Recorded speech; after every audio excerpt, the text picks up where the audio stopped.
அபிஷேகம் வேணா நிறைய ஜெபிக்கணும் சார்.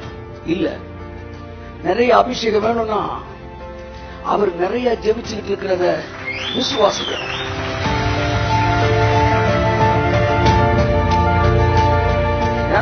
இளைப்பாறுதல் பிரவேசிங்கள் என்று பவுல் சொன்னப்ப கடைசி எங்க வந்து கனெக்ட் பண்றாரு, இது இருக்குது அதனால இளைப்பாறுதல் சொல்ல வராரு. அந்த இது என்னன்றத நான் பேச போறேன். விசுவாசித்த நாமோ அந்த இளைப்பாறுதல் பிரவேசிக்கிறோம். அடுத்த வாசம் 6 வசனம். ஆகையால் சிலர் அதில் பிரவேசிப்பது இன்னும் வரப்போகிற காரியமாய் இருக்கிறபடினாலும் சுவிசேஷத்தை முதலாவது கேட்டவர்கள் கீழ்ப்படியாமையினாலே அதில் பிரவேசியாமல். இளைப்பாறுதலில் பிரவேசிப்பது இனி வரப்போகிற காலம் ஒரு வார்த்தை இதுல வருது.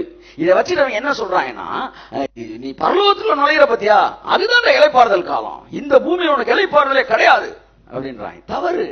அது யாருக்கு இனி வரப்போகிற காலம் தெரியுமா? இந்த வசனம் சொல்லுது, சிலர் அதில் பிரவேசிப்பது.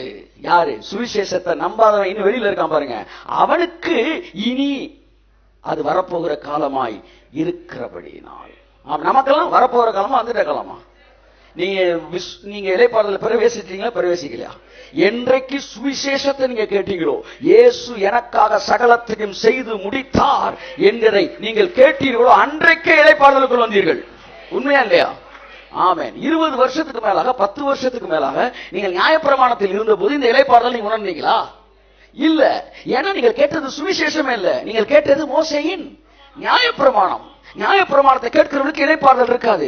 எவனொருவன் சுவிசேஷத்தை கேட்கிறானோ, இயேசு எனக்காய் சிலுவையில் முடித்தார், அவர் முடித்ததன் கீழ் நான் வாழ்கிறேன். இது மோங்கே மெசேஜ் கேட்டேன்.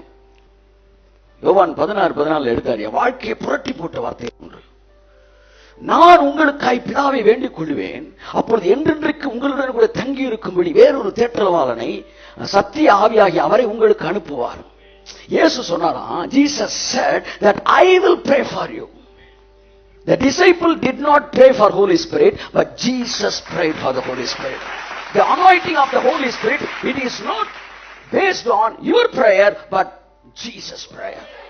அபிஷேகம் என்பது ஓன் ஜெபத்தோடு தொடர்புடையது என்று நமக்கு சொல்லிக் கொடுத்தாங்க. ஆனா இயேசு சொல்லுகிறார், நான் வேண்டிக் கொள்வேன், ஆகையால் ஆவியானவர் உன்மேல் வருவார். கையத்தை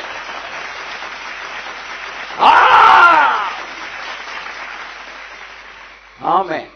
அதோடு அப்படியே பிளாட் ஆயிட்டேன். மதுரை பாசையில் சொன்னா மட்டே ஆயிட்டேன். நான் வேண்டிக் கொள்வேன். The anointing of the Holy Spirit, it is not connected with the disciples' prayer, it is not connected with my prayer, it is connected with his prayer. Wow! So அவர் ஜெபித்துக் கொண்டிருக்கிறார், ஆகையால் ஆவியானவர் என் மேல் இறங்கிக் கொண்டிருக்கிறார். கையை தட்டுங்க. ஆமென். Receive the anointing of the Holy Spirit. Receive the anointing of the Holy Spirit. Receive the anointing of the Holy Spirit. Not by your prayer, but by his prayer. Yes. இந்த வேலை ஆண்டவரே, receive, receive, receive என்று சொல்லி release பண்ணுவதுதான் ஊழியரின் வேலையாக இருக்கிறது. நான் சொன்ன மேல் வீட்டறையில் அவங்க எல்லாம் கூடி வந்து ஜெபித்த போதுதானே அபிஷேகம் வந்துச்சு. கர்த்தர் சொன்னார், மேல் வீட்டறையில் அவர்கள் கூடி வந்து ஜெபித்தார்கள் என்கிற வார்த்தை இல்லவே இல்லை. அவர்கள் கூடி ஒரு இடத்திற்கு வந்திருந்தார்கள், ஆனால் பிரதான ஆசாரியர் ஜெபித்துக் கொண்டிருந்தார்.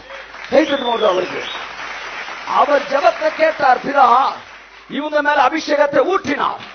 இப்பொழுது நீங்கள் அபிஷேகத்தை நிரம்ப முடியும், இப்பொழுது நீங்கள் அபிஷேகத்தை பெற்றுக்கொள்ள முடியும். Because he is praying not by my prayer, but by his prayer. The disciples did not pray for the Holy Spirit, but Jesus Christ prayed. பெரிய சத்தியம். நிறைய அபிஷேகம் நிறைய ஜெபிக்கணும் சார். இல்ல, நிறைய அபிஷேகம் வேணும்னா அவர் நிறைய ஜெபிச்சுக்கிட்டு இருக்கிறத விசுவாசிக்கணும். எப்படி ஜெபிப்பது என்பதை நம்ம பேசணும். அது ஏ கிளாஸ் நினைச்சோம், அது பி கிளாஸ். ஜெபமே நீ பண்ணலடா, அவர் தான்டா பண்ணிட்டு இருக்காரு. இது ஏ கிளாஸ். ஆமென். நீங்கள் இளைப்பாறுதலுக்குள் இருங்கள். நீங்க இப்ப வாழ்ந்துகிட்டு இருக்கதே அவர் பண்ற ஜெபத்துல தான். ஆமென், ஆமென். சொல்லுங்க, நான் ஜெபத்துல தான் வாழ்றேன். சொல்லுங்க, சத்தமா சொல்லுங்க. நாங்களும் ஜெபத்துல தான் வாழ்றோம். ஆனா ஒரு சின்ன திருத்தம். சொல்லுங்க, எங்க ஜெபத்துல இல்ல, அவர் ஜெபத்துல.